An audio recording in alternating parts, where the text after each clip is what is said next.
Hello there. So you want to know how you can simply go ahead and add Trivia Bot on Discord. This is going to be the only video that you'll ever need to watch on the internet. So with that being said, let's just get straight into the video, shall we?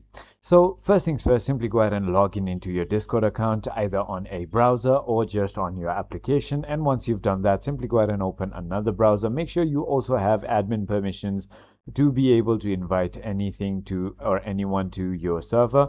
And now go to a different browser or tab and then simply go ahead and search for Discord bots list, just like that. And there is going to be a website called discordbotlist.com. This is a website where all the popular Discord bots are available. You can simply go ahead and search for Trivia Bot right here.